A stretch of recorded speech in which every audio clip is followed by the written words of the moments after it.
Hello to everyone at the March for Life. It's a pleasure to speak to you from the beautiful Oval Office. That's where we are right now, the magnificent Oval Office. And thank you for turning out once again to show your extraordinary love and compassion for the unborn. Each year, Americans of every age, color, and background travel to our nation's capital by the tens of thousands to stand up for precious little babies who cannot stand up for themselves. I am proud to be the first president ever to have joined you in person. As you know, this annual march started 52 years ago on the first anniversary of the disastrous ruling known as Roe v. Wade. That unconstitutional decision took power away from the states and the voters, kicking off 50 years of division and anger. But thanks to your tireless work and devotion across 5 decades, that historic wrong was set right 3 years ago. I was so proud to be a participant. 6 courageous justices of the Supreme Court of the United States returned the issue to the state legislatures and to the people where it belongs. It became a vote of the people. In my second term, we will again stand proudly for families and for life.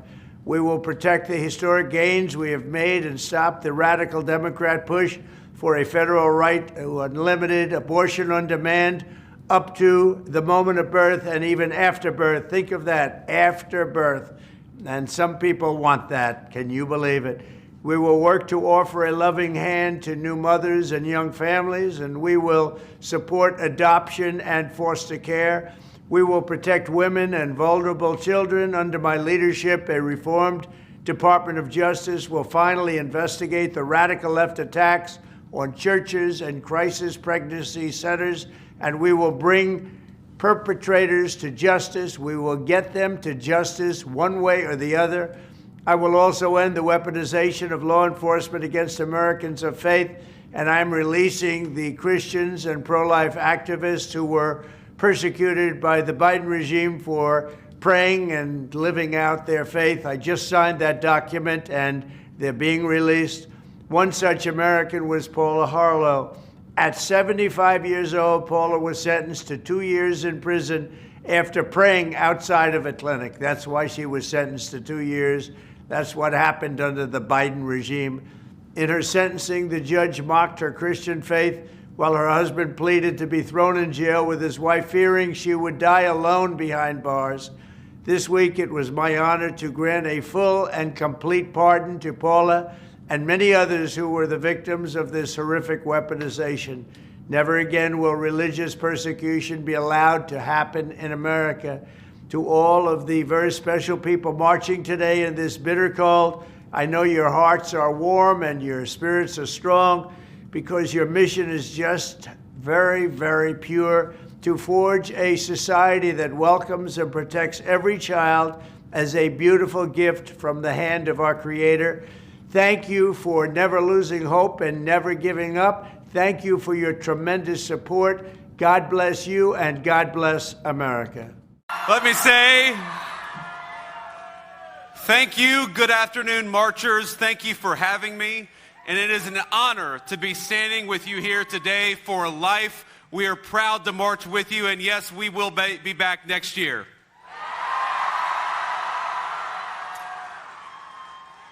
The excitement, the passion, the unwavering conviction that every single person here on the National Mall clearly feels.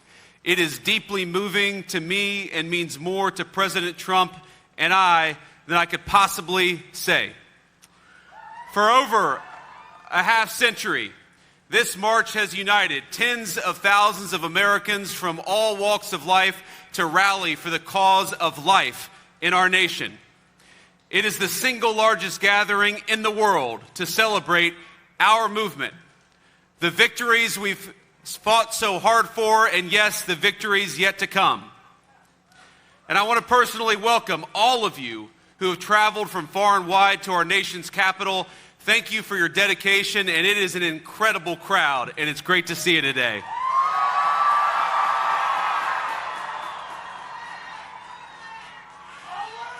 You know, on Monday, we were forced to move all of the inauguration events indoors because of the bitter cold, and it was cold.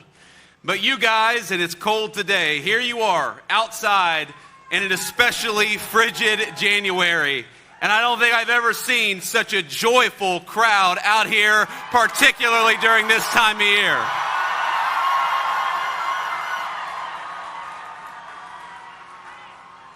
Now, as you all know, the event theme this year is life, why we march. And there are obvious answers to the implicit question it poses. We march to protect the unborn. We march to proclaim and live out the sacred truth that every single child is a miracle and a gift from God.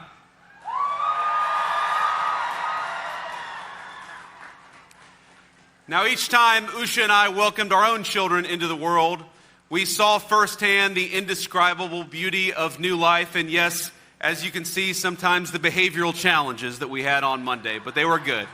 They were good. And watching all three of our kids grow, learn, and become who they are today has been the single greatest blessing of our lives. Now, every parent here knows that feeling, that awe at a newborn child. It is our responsibility to cherish and to protect it. But thinking about the question of why we march, there are also some subtler, but equally more important answers to that question that I want to reflect on today. Now, the task of our movement is to protect innocent life. It's to defend the unborn, and it's also to be pro-family and pro-life in the fullest sense of that word possible.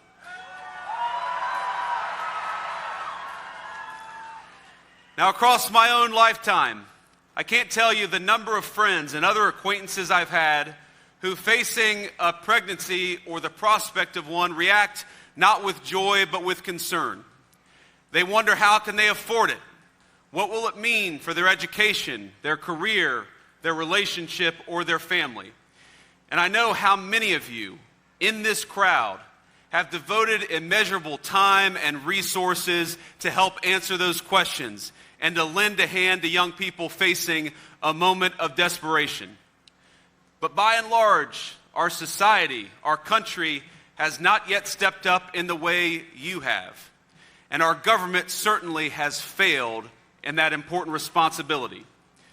We failed a generation not only by permitting a culture of abortion on demand, but also by neglecting to help young parents achieve the ingredients they need to live a happy and meaningful life.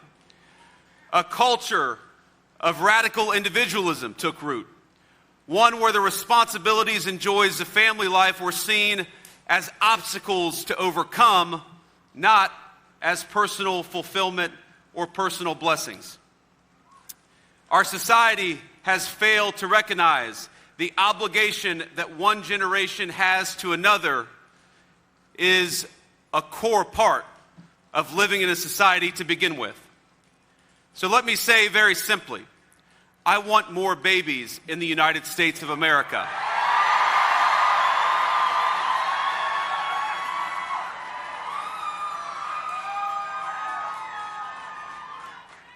I want more happy children in our country.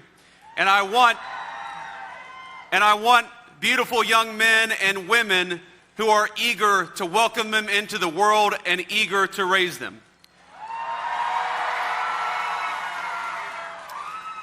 And it is the task of our government to make it easier for young moms and dads to afford to have kids, to bring them into the world, and to welcome them as the blessings that we know they are here at the March for Life.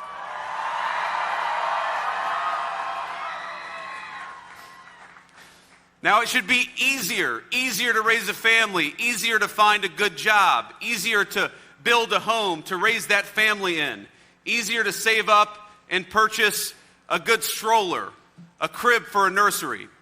We need a culture that celebrates life at all stages, one that recognizes and truly believes that the benchmark of national success is not our GDP number or our stock market, but whether people feel that they can raise thriving and healthy families in our country.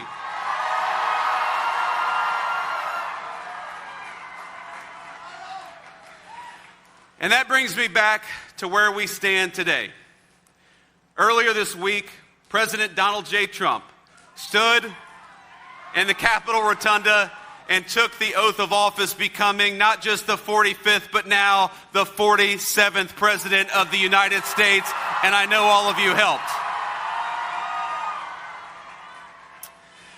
With the inauguration on Monday, our country faces the return of the most pro-family, most pro-life American president of our lifetimes. Now, this is the man who delivered on his promise of ending Roe, giving us a monumental, earth-shattering decision in Dobbs. The man who appointed hundreds of pro-life judges dedicated to defending the constitutional liberties of all Americans. And the man who supported pro-family policies like doubling the child tax credit, which happened during his first administration and which we're going to do so much more on in the second administration. Now he's back, and we're going to do it again.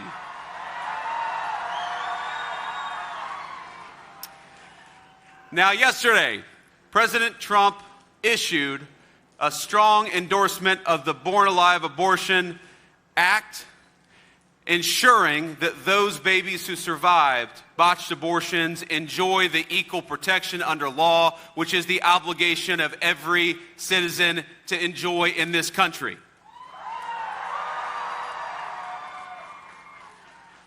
With his return to office, no longer will the federal government direct FBI raids on the homes of people like Mark Houck and other Catholic and Christian activists who are fighting for the unborn every single day.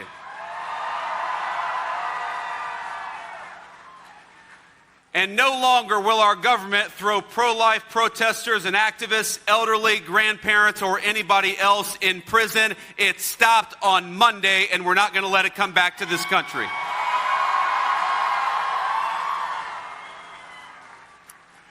Instead, and I know you all saw the news, the 47th president has already issued pardons to those unjustly imprisoned. And I want to be clear that this administration stands by you, we stand with you, and most importantly, we stand with the most vulnerable and the basic principle that people exercising the right to protest on behalf of the most vulnerable should never have the government go after them ever again.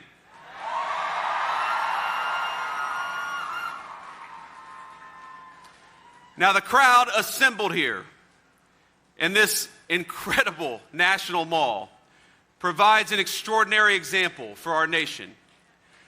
You donate to diaper banks, you help find housing for those in need, you help fund the crisis pregnancy centers that give help to young women and young men in a time of crisis. You guys are the beating heart of the pro-life movement, and you have saved many lives already, and you're going to save more again.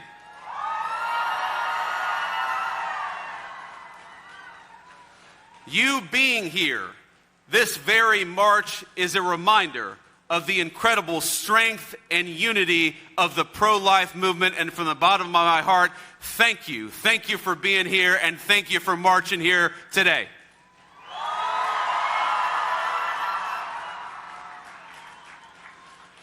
And most importantly, in your works, you remind us that the March for Life is not just a single event that happens on a frigid January day. The March for Life is the work of the pro-life movement every single day from this point forward.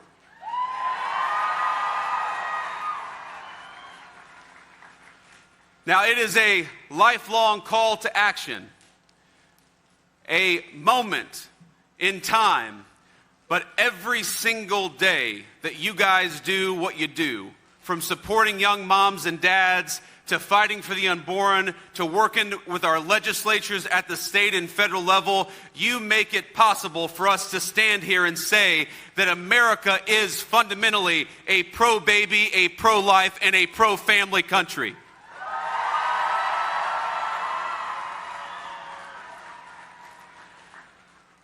Now, I hesitate to give you all advice because I can see there are young and old people who have been in the pro-life movement, some of you for longer than I've even been alive, and I'm grateful to you. But if I can offer one piece of advice, it's a piece of advice born out of my own experience. There was a point when I would get frustrated with people who didn't see what we saw.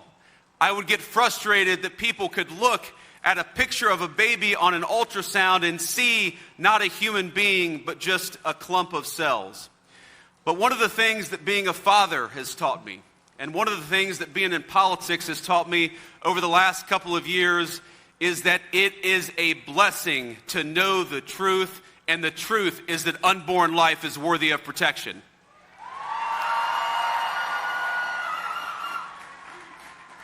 So please go forth, not with frustration, but with joy.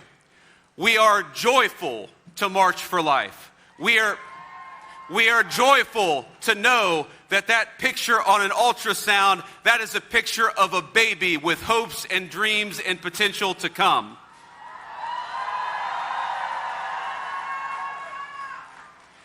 It is a joy and a blessing to fight for the unborn, to work for the unborn, and to march for life. God bless you all, and thank you for having me. It's an honor to be with you.